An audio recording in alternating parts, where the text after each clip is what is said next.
Dr.Bapi, good morning.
Screen is visible, Professor Bapi. Can you just speak?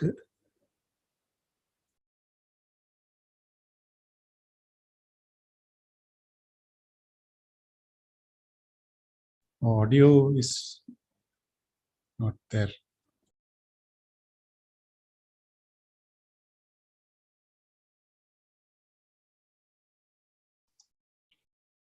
Hello. Yes. Now it's clear, Professor Bapi.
Are you able to see the slides and?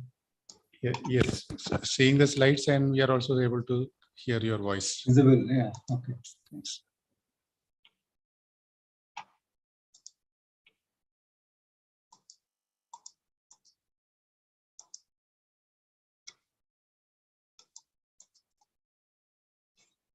Shall we start, Professor Bapi? Yeah.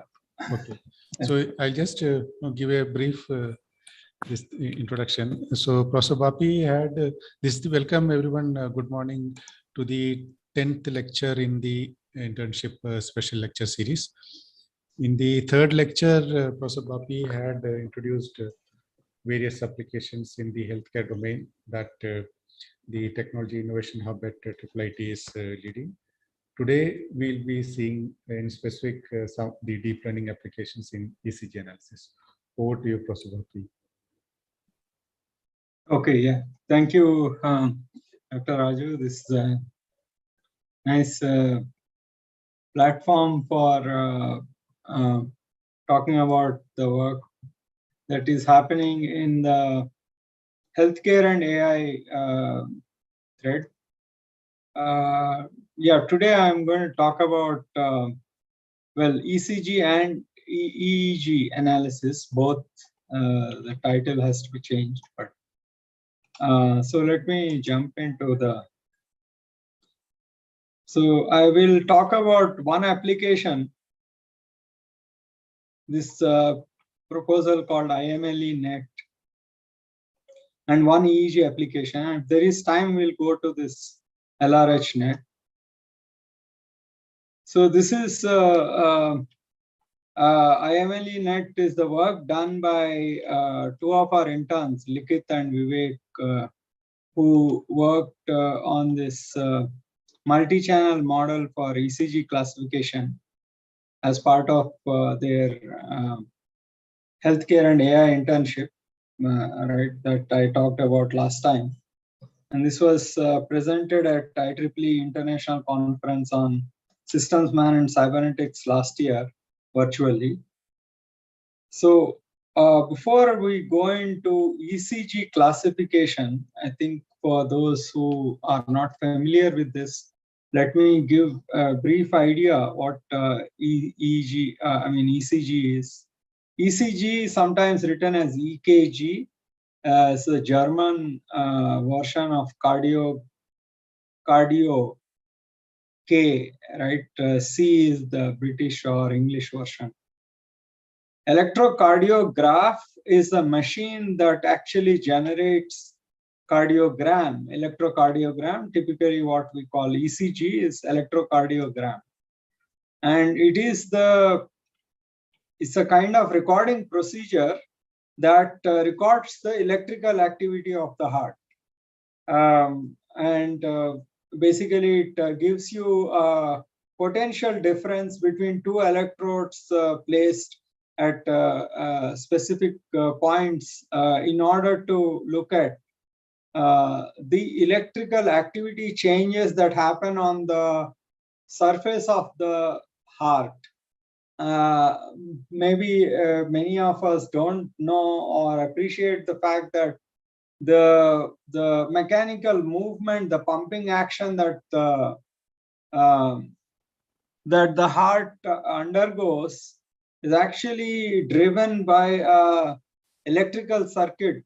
This is also called the pacemaker circuit and this is sort of the diagram where the electrical activity starts from the top of the heart, where it is called SA node, sinoatrial node, from where this impulse, electrical impulse that is generated, that travels on the surface. This we are talking about on the surface of the, right? So here on this surface of the heart, it starts from here, it goes to the middle, and then goes to the bottom, and then it travels back. Right, so that's what is shown, where SA to AV node, and from AV node it goes down, and then it comes back up. And these different names we don't need to worry about, but the fact, important thing about this is that there's this electrical activity that is spreading, and there are two depolarization and repolarization processes that happen. Again, we don't need to worry about it, but this is what, this profile of this activity is what is recorded. And it is rhythmic, and it is continuous, going on as long as we are alive and kicking. Right, that so this characteristic shape and timing of the ECG waves that we record, they correspond to this different phases associated with the heartbeat. So this is a small video that actually explains, makes it more lively. This is oh, I am not sure. Are you able to hear the sound? No, audio is not there. Uh,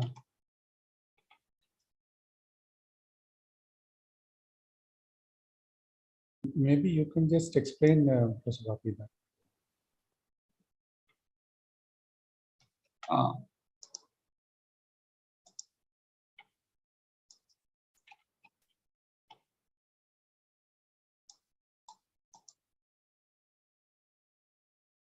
The cardiac conduction system consists. how about now? Now it is working. Yes. Yeah. Let's. The cardiac conduction system consists of the following components: the sinoatrial node, or SA node, located in the right atrium near the entrance of the superior vena cava. This is the natural pacemaker of the heart. It initiates all heartbeat and determines heart rate. Electrical impulses from the SA node spread throughout both atria and stimulate them to contract. The atrioventricular node, or AV node, located on the other side of the right atrium, near the AV valve. The AV node serves as electrical gateway to the ventricles. It delays the passage of electrical impulses to the ventricles. This delay is to ensure that the atria have ejected all the blood into the ventricles before the ventricles contract. The AV node receives signals from the SA node and passes them onto the atrioventricular bundle, AV bundle, or bundle of His. This bundle is then divided into right and left bundle branches, which conduct the impulses toward the apex of the heart. The signals are then passed onto Purkinje fibers, turning upward and spreading throughout the ventricular myocardium. Electrical activities of the heart can be recorded in the form of electrocardiogram, ECG, or EKG. An ECG is a composite recording of all the action potentials produced by the nodes and the cells of the myocardium. Each wave or segment of the ECG corresponds to a certain event of the cardiac electrical cycle. When the atria are full of blood, the SA node fires. Electrical signals spread throughout the atria and cause them to depolarize. This is represented by the P wave on the ECG. Atrial contraction, or atrial systole, starts about 100 milliseconds after the P wave begins. The PQ segment represents the time the signals travel from the SA node to the AV node. The QRS complex marks the firing of the AV node and represents ventricular depolarization. Q wave corresponds to depolarization of the interventricular septum. R wave is produced by depolarization of the main mass of the ventricles. S wave represents the last phase of ventricular depolarization at the base of the heart. Atrial repolarization also occurs during this time, but the signal is obscured by the large QRS complex. The ST segment reflects the plateau in the myocardial action potential. This is when the ventricles contract and pump blood. The T wave represents ventricular repolarization immediately before ventricular relaxation, or ventricular diastole. The cycle repeats itself with every heartbeat.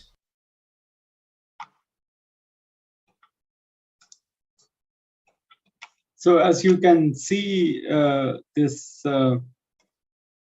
process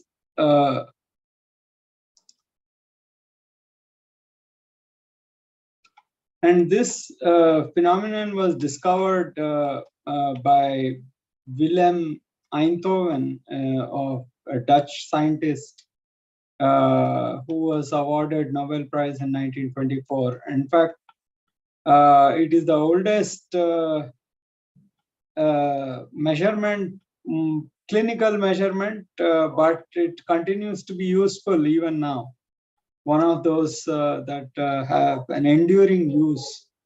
And as we discussed, this signature, electrical signature, is important. and any deviations in these, you can now appreciate that if the pumping action is not efficient and which phase is inefficient is reflected in the disruption of the signature in that particular segment, right?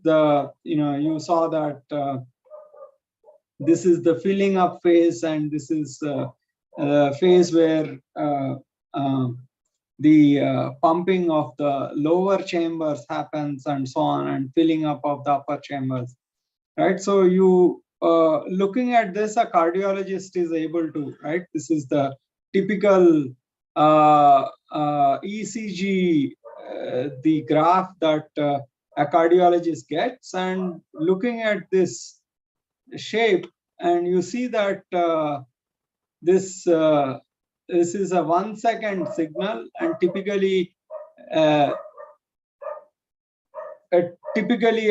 large a lot of samples are required, and the cardiologist or the expert has to painstakingly go through all of this, and the expert eye, after a lot of training, is able to detect if there are some abnormalities at some point, and then make clinical inference from that.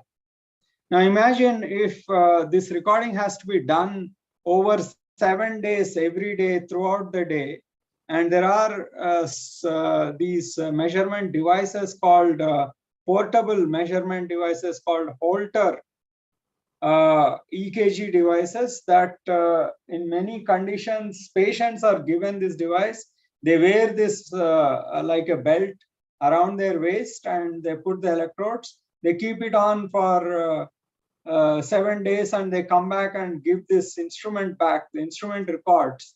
And now you have to go through all this this whole set of measurements and figure out if the patient is suffering from some abnormalities, if so, which kind of abnormality, and so on.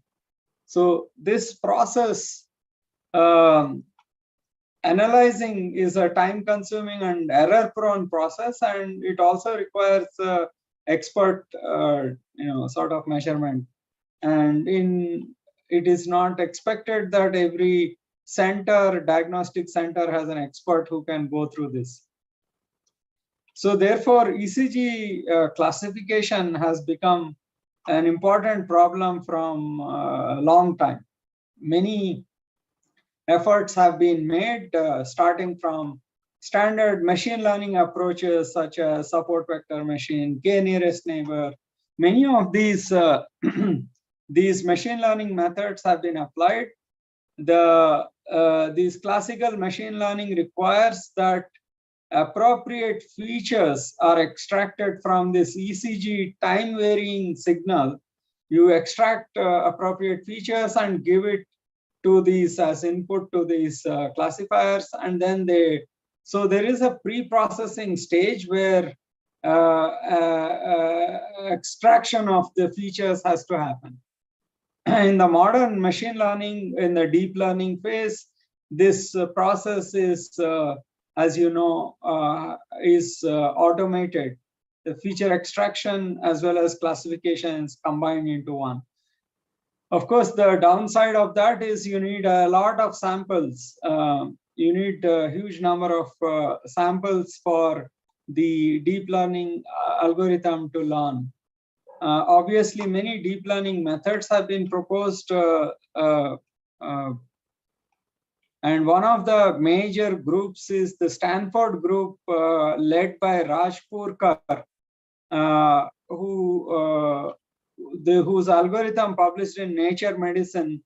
It sets up cardiologist level arrhythmia detection. Arrhythmia is a malfunctioning of the heart, arrhythmia detection and classification in ambulatory, that is the portable electrocardiograms using deep neural networks, right? So this is paper number 4, which uses CNN.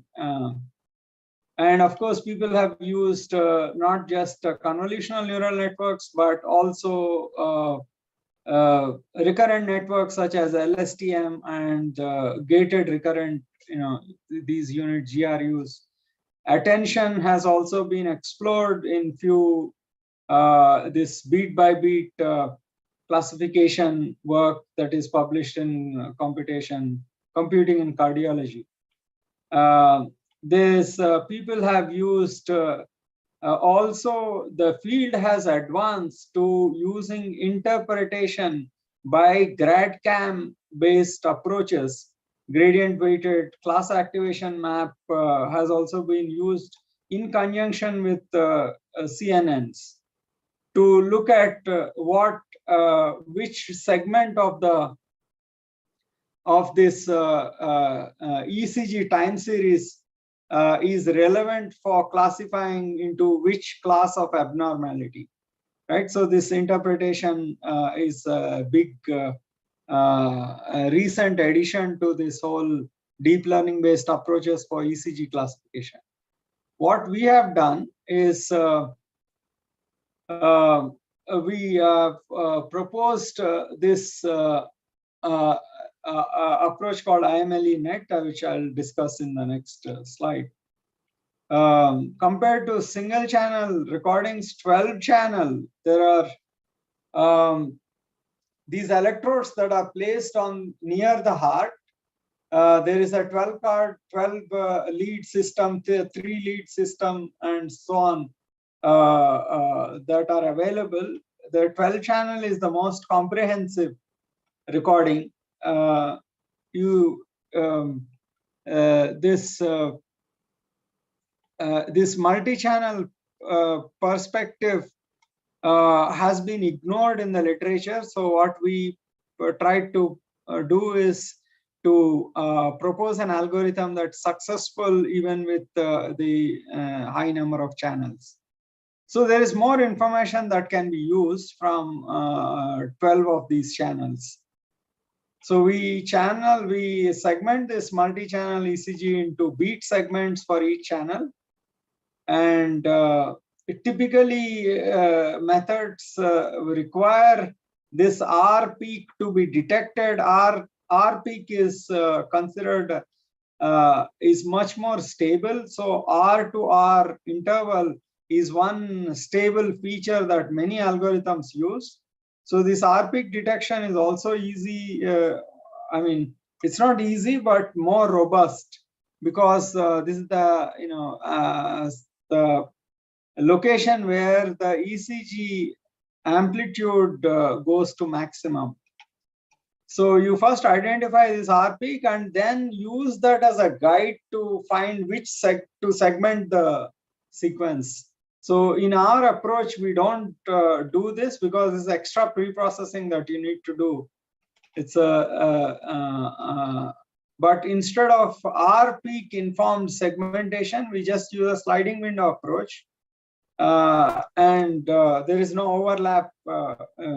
So we leave it to the algorithm to use the information within the window, and sometimes the window may not fall right on top of a R peak. So so that this is the so the algorithm has to work harder in order to make sure it learns the patterns.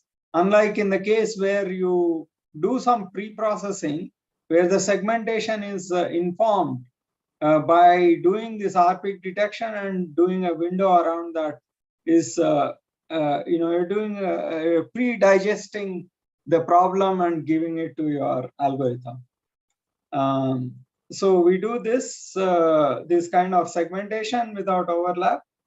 And then the architecture has 3 main components: a beat level block, and a rhythm level block, and a channel level block.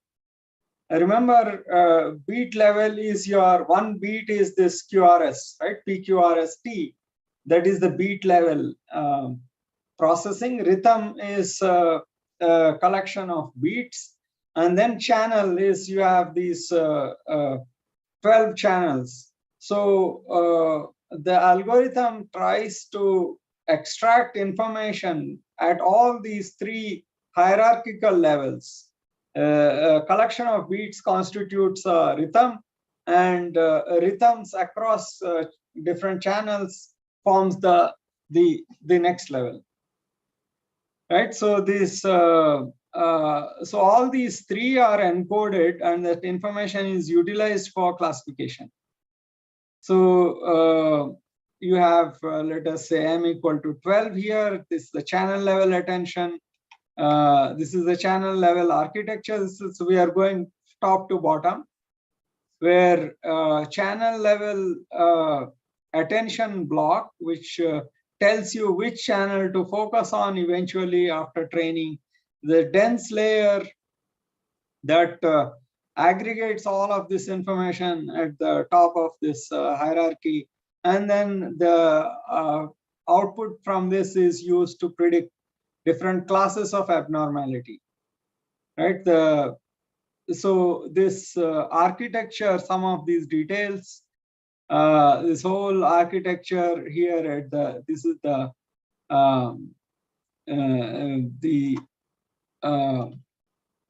overall architecture. You have this channel level, which I discussed just now, and there is rhythm level and the beat level block. And each of these ResNet blocks, 2 of them here, 4 of them. Right, let's look at each of these separately. Beat level block is the beat input is given, and you have 2 copies of this convolution followed by norm, bash norm. Bash norm is and dropout are used, ReLU, and then a convolution layer. There's a 4 blocks of these followed, and this is the output from the beat level. So so there are total 6 residual blocks with the dropout and batch norm use for this. So attention mechanism, of course, helps you identify more important areas, and the attention scores allow us to do this. And then the rhythm level block, it deals with the ECG rhythm, which is constructed from several beat segments, and rhythm block use bidirectional long short-term memory that allows us to integrate information across the temporal flow. So rhythm level, there is an attention block also. Each level, beat level, rhythm level, channel level, each of them has an attentional block that allows us to compute eventually scores that are important for interpretation. So the rhythm level block use bidirectional LSTMs that aggregate information from the collection of beats. And then there's the last one is the channel level block, where you have channel level integration, and then there's attention module, and then the dense layer, and then a prediction is learned at the top of this hierarchy. So the data set used to train this gigantic model is recordings from around 18,000 patients, samples of 21,837, and we use this PTB-XL is a large publicly available electrocardiography data set. This was put out in 2020. In fact, this 2020, it was a challenge data set. I think MICI, Medical Image Computing Conference, ran this challenge. So we use that data set. Each of the samples is 10 seconds long, right? So there is roughly around 10 beats, right, in each. There are 21,000, so around 2 lakh beats are available. Each ECG record has labels assigned out of 71 different statements. So this is a large annotated publicly available data set. Data set covers a wide range of pathologies and also age-related changes that are also possible to be extracted from this data set. So this sampling rate of 100 hertz, this you have 100 samples per second. So for evaluating the this model, we of course there are 71 different type of statements, but we aggregated them into superclass labels. These labels are normal ECG, right, where the PQRST pattern is normal, and the other is this conduction disturbance, the kind of disturbance, myocardial infarction, hypertrophy, and ST or T segment changes. These are considered important from a clinical perspective. These 5 different. One is normal class, 4 abnormal classes. So we split the data set and train and test in stratified folds. 1 to 8 are used for training, 9 for validation, this kind of 10-fold arrangement where 10 is the test set. And we use several metrics. The area under the curve is a good measure of the, the overall classification ability of this setup. And then F1 score and mean accuracy with class-wise accuracies are also reported in this. So this is the summary of the results. Beat class.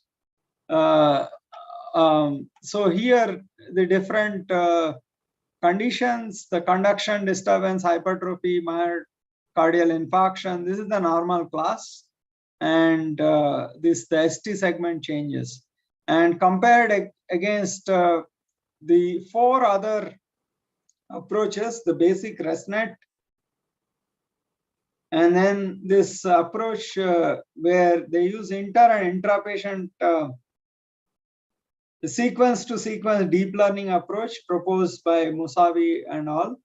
And ECG net is net deep network for arrhythmia classification, and Rajpurkar, this is one the state of the art, the recent one, and IMLE net is our approach. And as you can see that in most of the cases except hypertrophy, that the proposed method performs superiorly. And this is a class-wise accuracy also shows overall superiority of the proposed approach. And if you look at across these AUC, this is what is shown here is our AUC scores. Right, these are AUC comparison and class-wise accuracy comparison. Now, when you aggregate them, F1 score and mean accuracy, this proposed algorithm does very well compared to all the other. And so this was presented at SMC conference last year. The other important aspect of this model, because now you have attention modules also, it is possible to go back and see what was important for different classes. So you have this beat, rhythm, and channel level attention scores that allow interpretation of this of the proposed method. Training samples. So this interpretation process goes through 2 sub-diagnostic diseases of MI are chosen for this interpretation exercise. The myocardial infarction, the anteroseptal and inferior myocardial infarction, these 2 along with normal ECG signals, this is what is investigated. And So one example patient's recording is shown in the next slide. The patient has an IMI present in leads 2, 3, and AVF. Remember, this is a 12-channel data. Leads 2, 3, and this AVF channel have this. Was able to identify the channel responsible for this particular subtype of myocardial infarction, which is the inferior myocardial infarction. Right, so the accuracy for this IMI is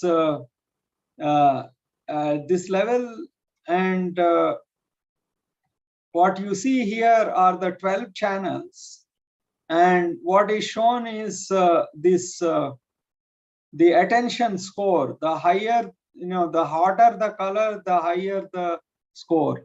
And on the right hand side, the aggregate information of the channel importance scores are also given. Because we have channel level attention, what it shows is second channel, right? And this AVF channel, they show important fluctuations, right? Where you see that these in the downward slope, that there are disturbances that that possibly relate to this kind of abnormality, IMI. Right, so this kind of interpretable multi-channel sort of fusion-based exercise seems to be quite useful, and it gives this kind of interpretable. This is just one example. We have looked at other types of abnormalities also. We tried to check with clinicians. That part is still not complete. Obviously, this proposed model is supposed to be useful for clinicians. Right, so validation by clinicians is still pending on this.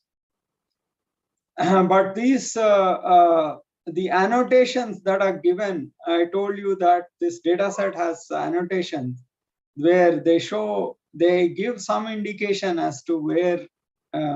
So some of these observations from the interpretation scores match with the clinicians' observations. So we also performed ablation studies to look at the importance of different combinations of channels and to look at. So the 12 lead gives the best accuracy compared to any subset, whether you take only limb leads or the leads 1, 2, 3, is the classical ones, or the precardial leads that are put on the precardium, these channels or these electrodes placed on the precardium. You consider only those versus you consider all the 12, both on accuracy and area under the curve. It appears that 12 lead has much more comprehensive information that allows this IMLE net to perform better on all the types of abnormalities, right, including classifying normal as normal. So to conclude this part of the talk, proposed model has been evaluated on this large publicly accessible data set, and it performs very well in comparison to the existing several state-of-the-art models. And ablation study establishes the viability of this, importance of different combinations of channels. And the attention scores, more importantly, they generate a sort of visualization that it not only classifies, it gives the cardiologist a reason why it thinks a particular abnormality, the current recording belongs to a particular abnormality. What is the information based on which this is done? And this is going to be quite useful for cardiologists, whether to accept or take the classification with a pinch of salt, or maybe something that is missed in this mass of data that is given, then the cardiologist is able to focus on these important segments. So that's I think the one advantage of this kind of interpretable model. As I said, we haven't sort of evaluated this. We need to actually work with clinicians to see how best this could be deployed in a clinical setting to help facilitate this quick diagnosis of cardiac conditions. So I'll take a minute here to pause if there are questions on this segment. If not, then I'll move to the EEG part next. Are there any questions? Professor Bapi, in this model, is it the attention part which separates from the other model? Which model? You're comparing with other models. Do the other models also have this attention part? Other models have sufficient? The attention component? Attention component? No, Yes. Not all of them. In fact, yeah, none of them. I think these models, including Rajpurkar, doesn't have the attention. Okay. So the attention is, if I remember, I don't think, yeah, none of these have attention. It's 10, 11, 12, 13. Okay. So attention is also a sort of an additional feature that is introduced in this work.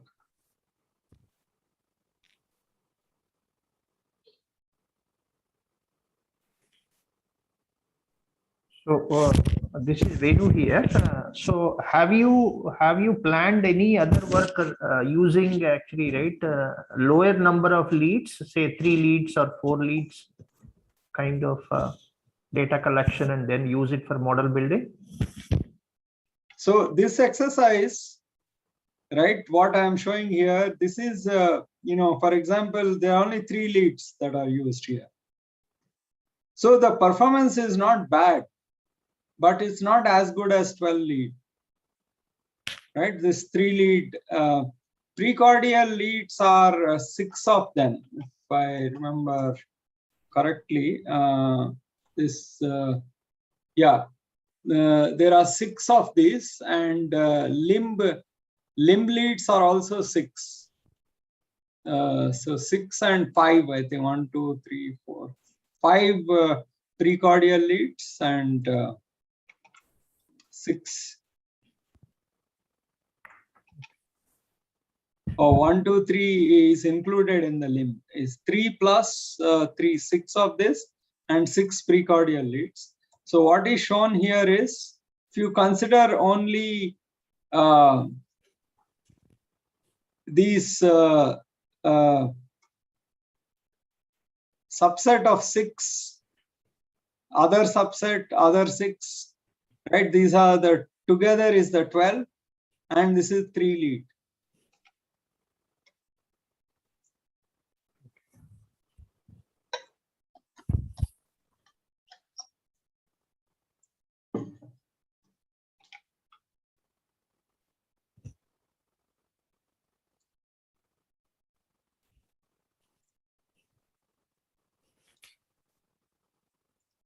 Okay, so I'll move actually further. I'll come back to this. This is also ECG, but let's look at EEG. This is a recent work by the second batch of high interns, the healthcare and AI interns, Vamsi and Shivam, who have participated in this along with other faculty and postdoc. and Likith is also prime contributor in this.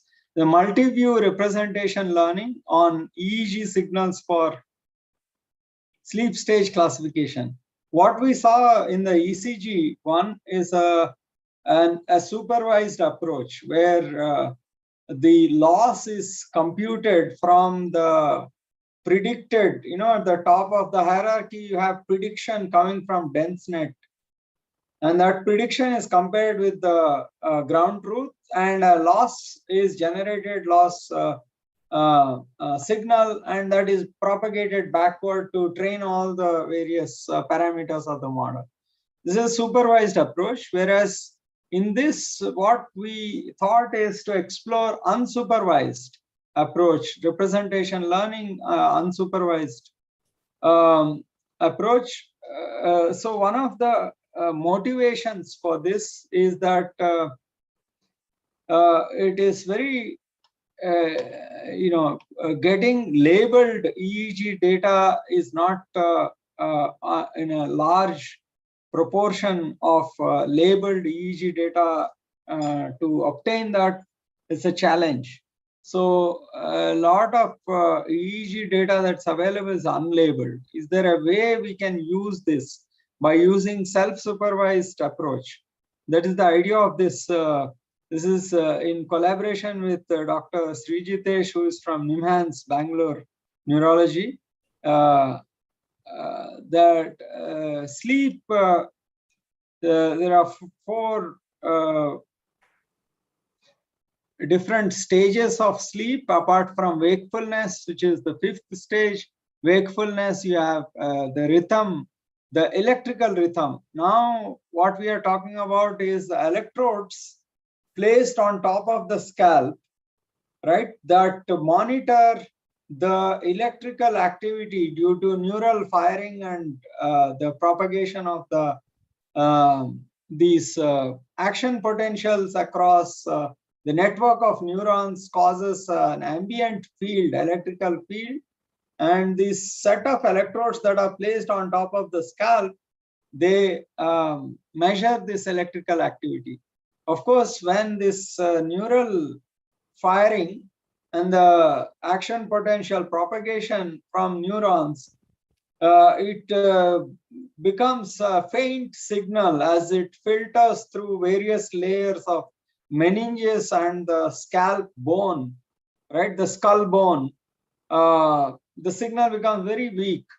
So EEG is a very, very tiny electrical signal that is measured through electrodes that are placed on top of the skull. And what we are looking at is this rhythms within this electrical activity. Awake has alpha activity going into beta, sleep stage theta activity, and second stage of sleep has these kind of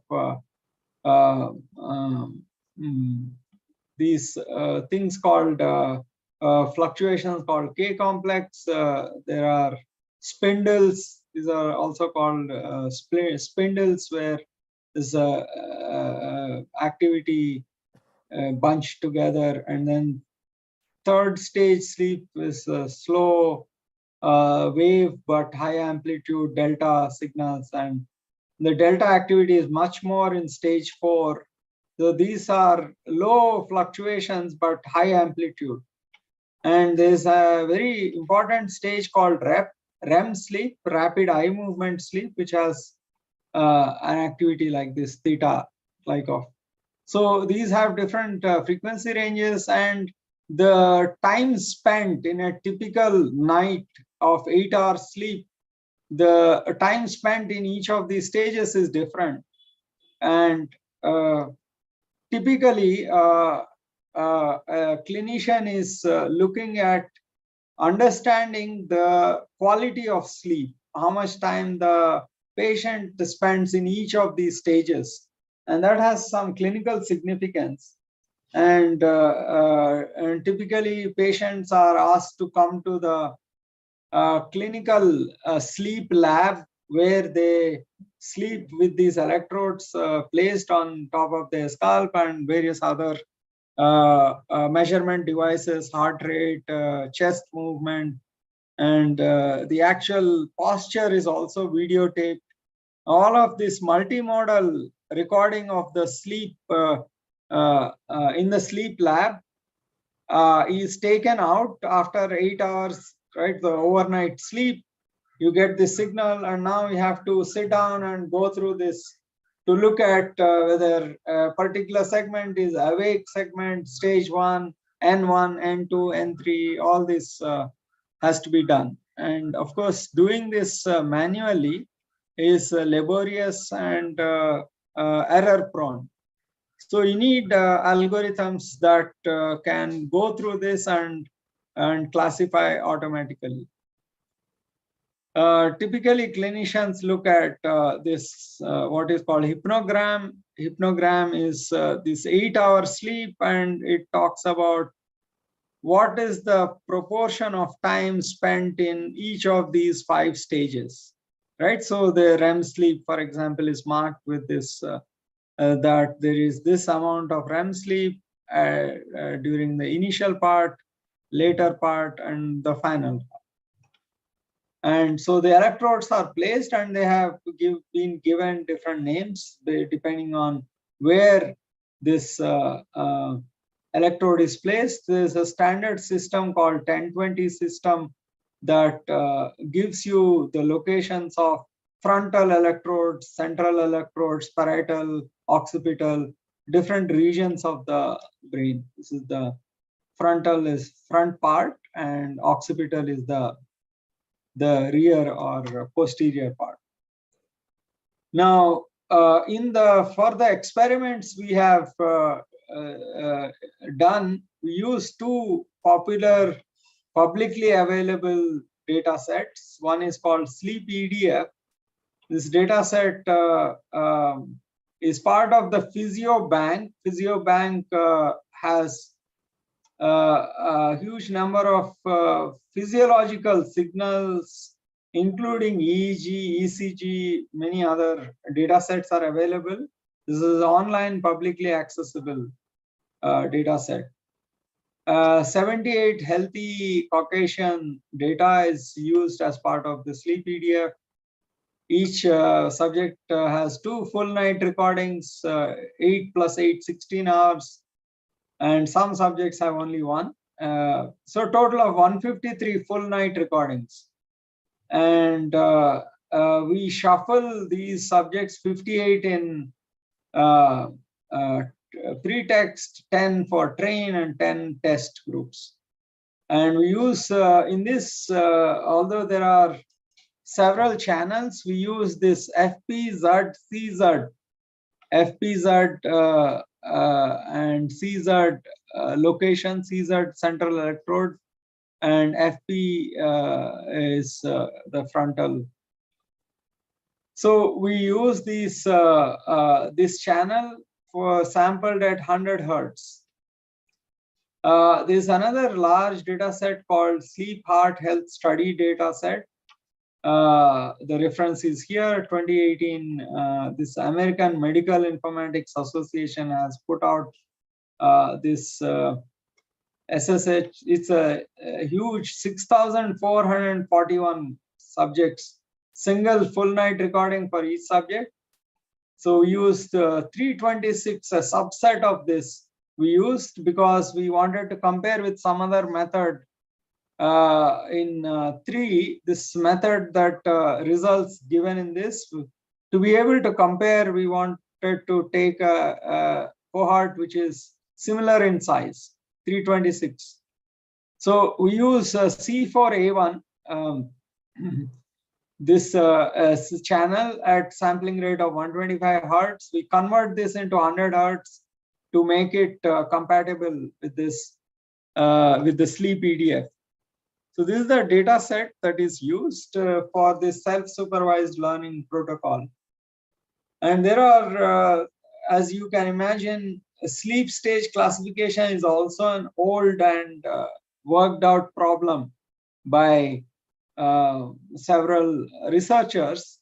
So people have used sequence to sequence deep learning models. They feed a whole segment here to the encoder, attention block, to the decoder. Is a sequence in, sequence out, right? This kind of classification. And people have used the traditional CNN model as well. Our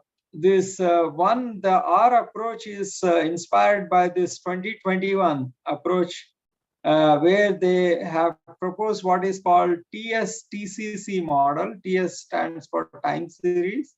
TCC is temporal and contextual contrasting model. What this model proposed is that remember, this is self-supervised. There are no labels. So a typical strategy in the self-supervised models is to contrast two views of the same signal. A strongly augmented, in this particular approach, strong augmented signal and a weak augmented signal, they are contrasted. And a contrastive learning signal is generated out of this. There are two classes of contrast that are proposed by this model. This is a temporal contrast and a contextual contrast. Temporal contrast compares time t plus k to, right? This contrasts the weakly augmented version of the same signal with the strongly augmented version. So you get these temporal contrast signals from weak to strong and strong to weak. Right? Compared to strong, what is the temporal contrast? A weak augmented representation of the same signal, a strong augmented representation. I'll talk about what these augmentations are in a second. So you understand now that there's a temporal contrast that comes, and you also have a contextual contrast that is also computed. And these contextual contrast allows this temporal contrast, and these two types give you a contrastive loss function that can be used to train the model. Right. So what we have proposed is that that you could contrast temporal to spectral, two views of the same signal. Spectral looks at the frequency distribution, right? Over time. What is the signal's frequency? Is it in lower band, upper band? What is the signal distribution? And this is the temporal fluctuations. So this is a time domain, frequency domain, and one could contrast these, and now you can come up with three types of contrast. Temporal to temporal contrast, right? So this is one kind of augmentation. This is another kind of augmentation. You contrast the time to time, temporal to temporal, spectral to spectral, and you can also augment a fused spectrotemporal, and you can also contrast this. The three kinds of contrastive learning signals, loss signals that you can generate from LTT, LSS, and LFF, F for fusion, right? Fused version of these both. And coming to augmentations, there can be the signal can be time shifted, time shift augmentation, amplitude scaling is one, and DC shift, the mean value is shifted, right? Additive noise, you can use band stop filter, you can also use mask. That means you same signal, but you mask out, you remove a certain part of the signal and keep it. So there are different kinds of augmentations possible. So we trained using this sort of architecture. This is called the multi-view representational sort of learning for this EEG classification. Self-supervised, there are no labels given, but so here are the results. What we do is two kinds of, let us not worry about this for right now. Within data set, we take sleep EDF. There are three measures that we have used: accuracy, Cohen's kappa score that looks at correspondence between clinicians' annotations and the annotation given by the algorithm, how well they correspond. And this is the macro averaged F1 score, where you have now 5 classes: awake, N1, N2, N3. So these are all, this is a composite score that gives equal weightage to all the different classes. So we compare our approach with several others: single view, simple fusion. This is CMC is the contrastive multi-view coding. This is the approach by another researcher. And what you see also is that that for different data sets, sleep EDF, SSHS, this large cohort, and in both cases it does well. And it also, a baseline, this is randomly initialized. So parameters are randomly initialized and frozen. That kind of a baseline performs very poorly, of course, or and if you use a supervised approach, of course, supervised where you use the labels, right? So what you see, obviously, if you use labels, you get a superior performance compared to this. However, the difference is not significant. I mean, it's not huge as it is in the case of, for example, randomly initialized first. Supervised, the cost is you need to know the labels for the data, right? Here in unsupervised, we do not utilize any of the label information. It is self-supervised. It's expected, this last row is expected to be better, right? Similarly for SSH, this SHHS data, this is these are other unsupervised approaches, and this is does multi-view, does much better and comparable to supervised. Now the third column here is transfer learning, and this is where this advantage of a label agnostic approach like the self-supervised approach, its ability comes into play, right? So this what we are showing is a model that has been trained, unsupervised training using SHHS data. This model is trying to label the sleep EDF data.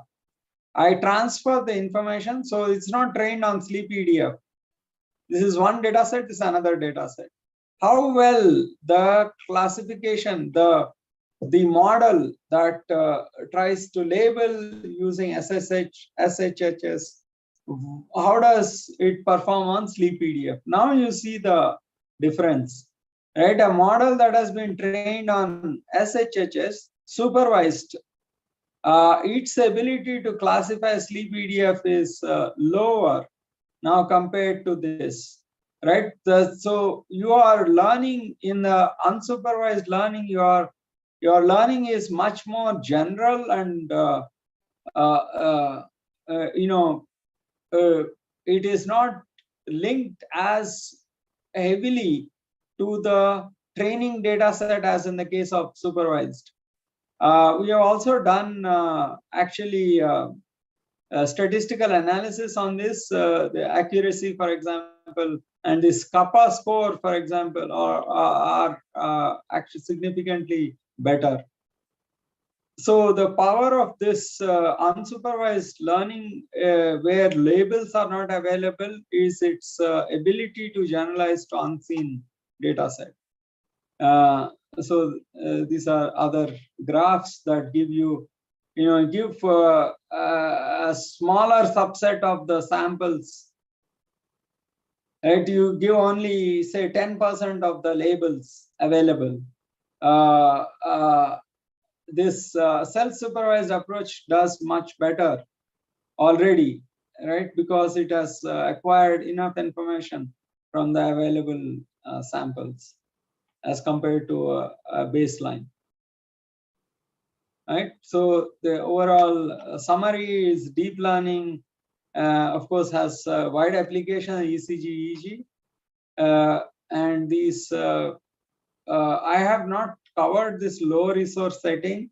I think we are sort of out of time. I'll talk about that, I guess, sometime later. And this automated algorithm for sleep stage classification, it can have significant applications in clinical setting. Of course, you can track latest offerings from IHub-Data from our website. All these are going to be available from through our website. Yeah, any questions on the EEG part?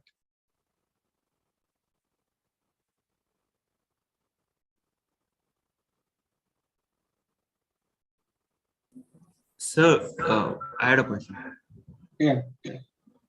So, sir, to track the sleep cycles, here we use electrodes, right?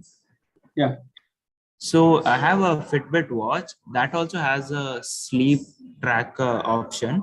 How does it measure sleep? Differ, right? Yeah, it doesn't have electrodes. What interesting? Yeah. So what Fitbit is doing is there is another way to monitor heart rate variability. Also has heart rate variability is connected to sleep quality. People have used HRV, heart rate variability, and that's what Fitbit uses. We have a project we have initiated with NIMHANS to do both these recordings, right? Fitbit based recording over a night, as well as other types of, there are other sensors that can also measure, and we want to compare the, how well a Fitbit based quality assessment of sleep, how well it matches with the ground, gold standard, like this, EEG based sleep quality monitoring. So that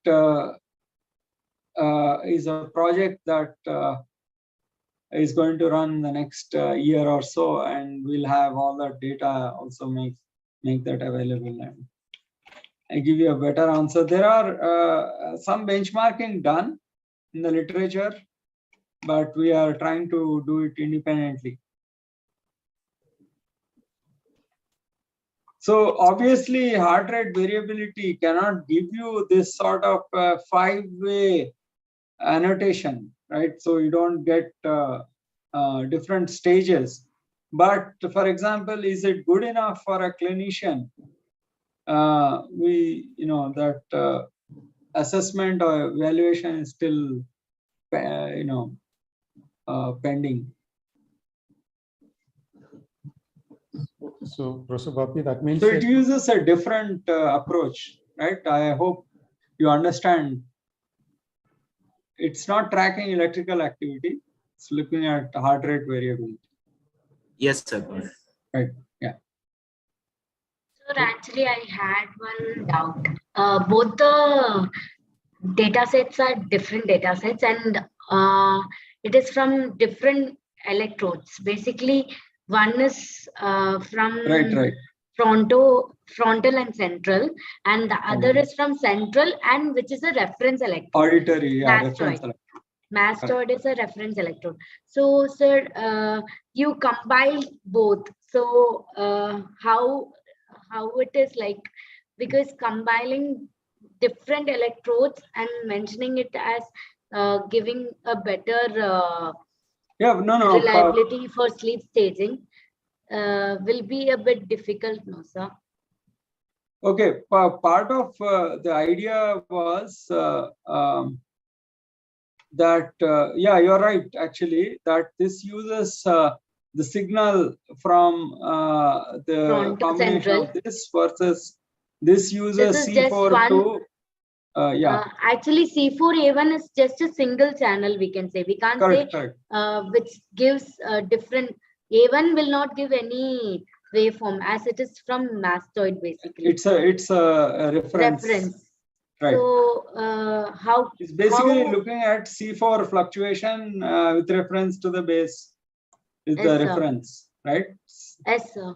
FPZ also, FPZ can tell us about K complex too, but FPZ, CZ, K complex and spindles also we can recognize in these electrodes. But what about C4A1? We can recognize only spindles, K complex minutely in the stage 2, and then stage 1 vertexes we can't find out because we can see only in frontal electrodes. So many things are missed. So how will you answer for those things which are missed in sleep staging, sir? Yeah, I will have to go back and look at the quality of the classes, the different classes. I have not presented them here.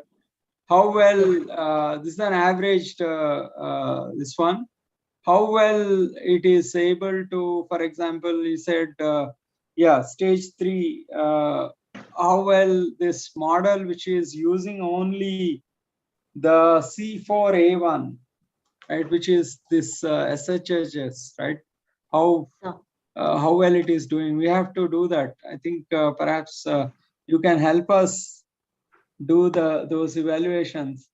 I think part of the reason why we had to do this was to compare against these methods.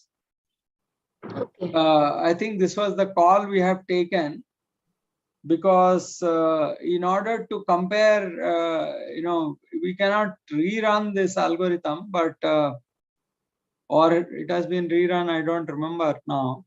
But to compare against a published result, we had to take these decisions. But what the point that you make is very valid. We have to look at that. Yeah, it's a very important point. We have to see how, for example, is it possible, all this data is available. It is possible we can also use a channel, compatible with this. So part of what I understand from the interns discussion is that we used, actually Vamsi is here, I think in the audience. Vamsi, and Shivam, who worked on this, do you have any better answer? Likith is also here. Maybe Likith is. Likith, can you? Hello. Hello, sir. Yeah. Yeah. Actually, there was a research paper published where they say that FPGCZ and C4A1 airports can be interchangeable, and they both give the same results. So based on that, we have gone with these airports. Yeah, I think maybe we should, we can have a separate discussion, but this is a point, important point. Okay, I will share that publication in the chat. We can validate that before, we have not done the validation of that, right? That they are capturing similar information. We haven't done the validation ourselves, right?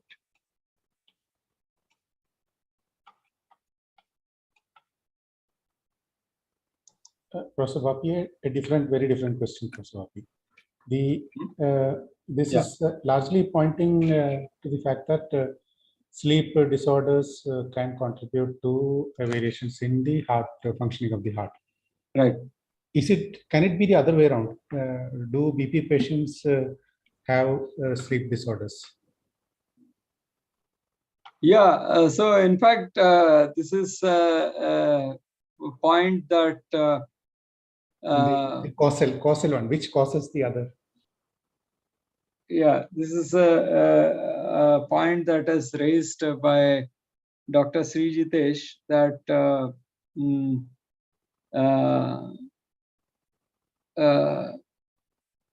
that there are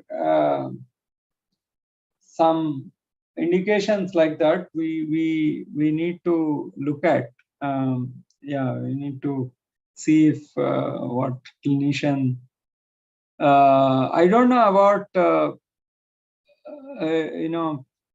obviously the sleep quality and heart rate. You remember this Fitbit is using that connectivity, right? Fitbit's idea is to look at heart rate variability and use that to talk about different stages of sleep. Does Maitreyi have any better answer about this sleep versus? Sir, actually, sleep versus Heart rate.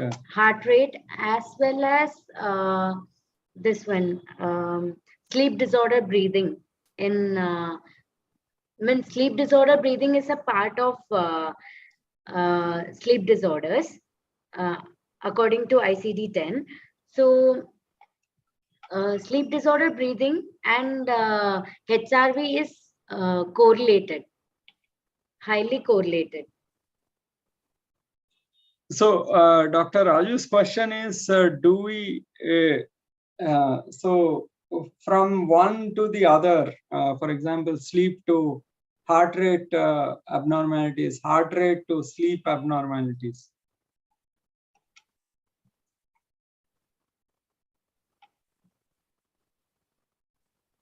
So it looks like this kind of cross model inference is also possible. Sir, may I? Yeah. Yes, sir. There is a correlation between hypertension and sleep disorders. So, if a person is having hypertension, there is a chance of having insomnia. So, Right, it is it coexists.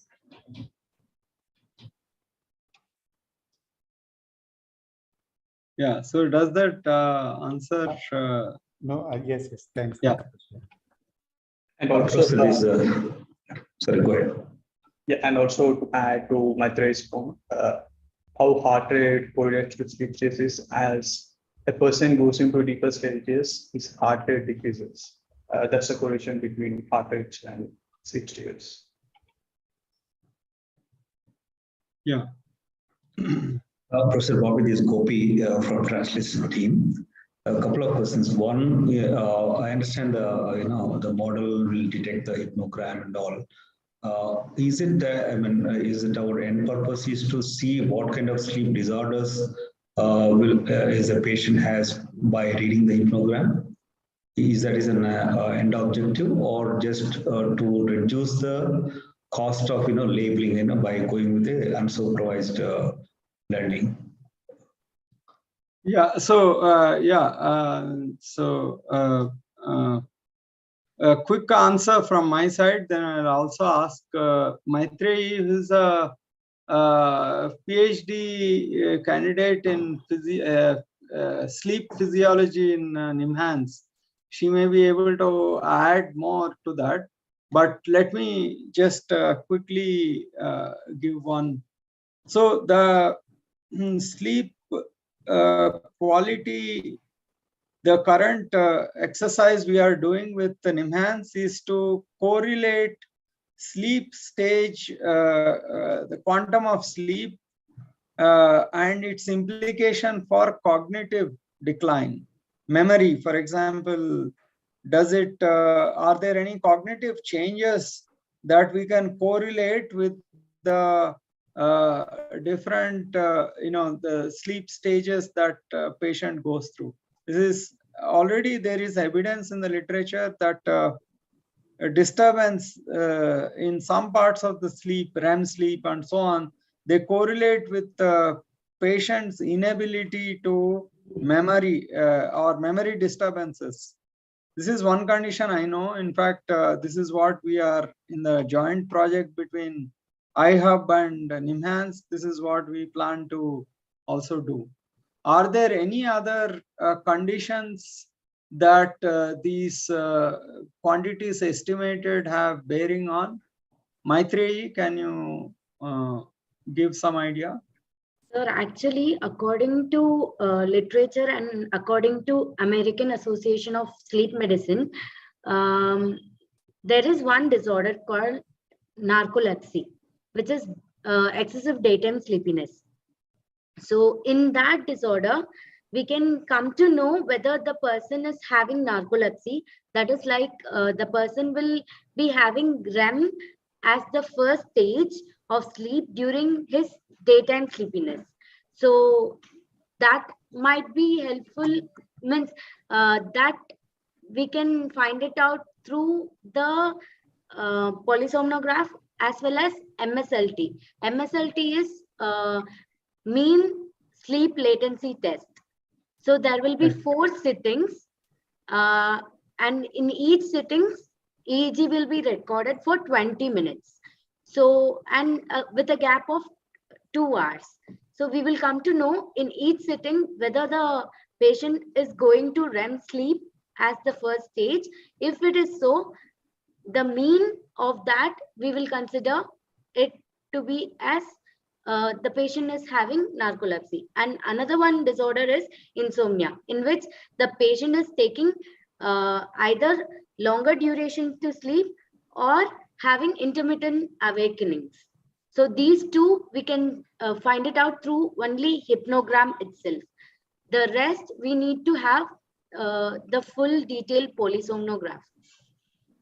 So what about, so you're saying sleep apnea, for example, you require other modality information like ECG, heart rate variability and... Sir, actually for sleep apnea, now recently heart rate variability, everything is important, but mainly for sleep apnea, we have to check the respiratory parameters, flow thermistor and pressure flow, and also the abdomen and thoracic belt.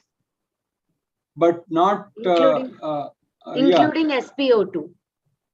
Right. Desaturations are included in but how does the sleep EEG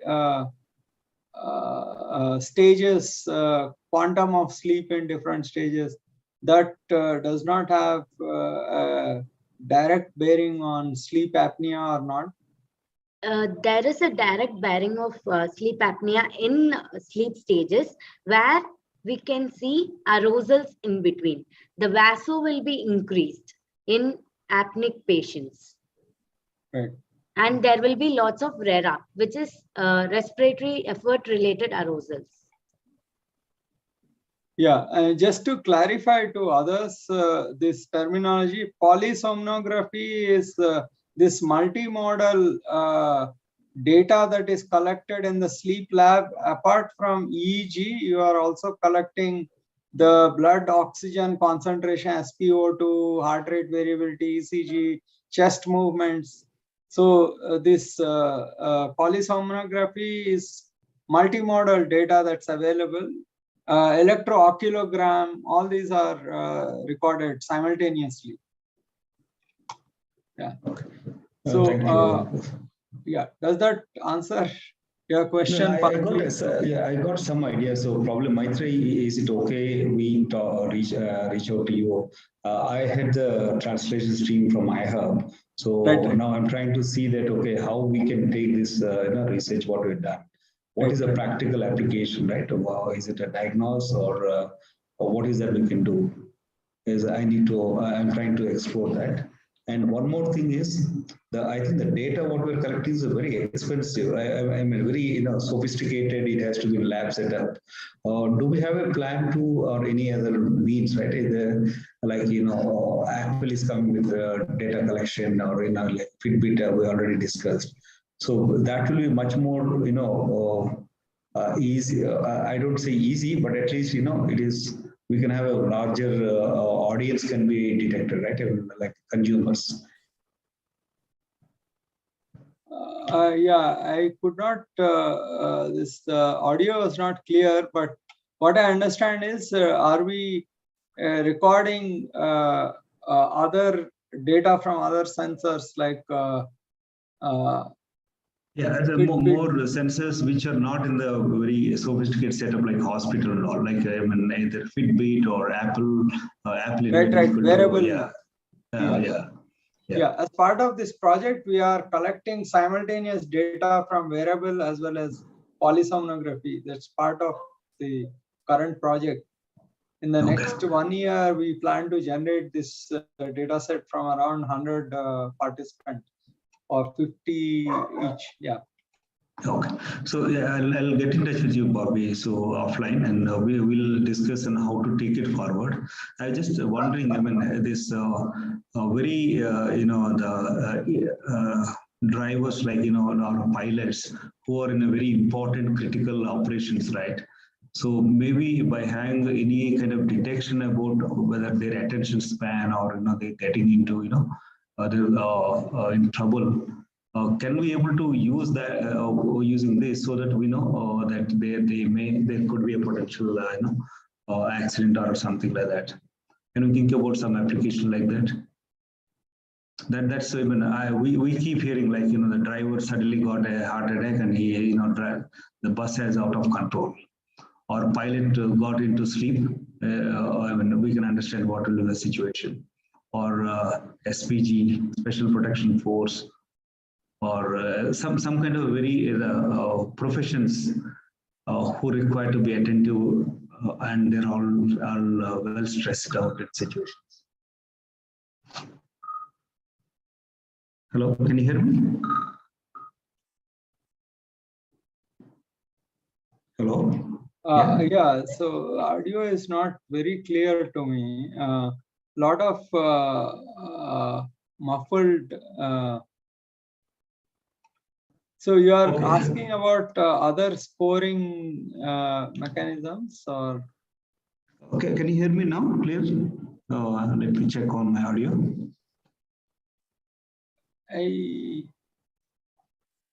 What about Dr. Raju? Are you able to? It's stable, but yeah, I think we can. I think we can take it out from this discussion. Oh, okay, fine. Yes. Okay, sure. Yeah.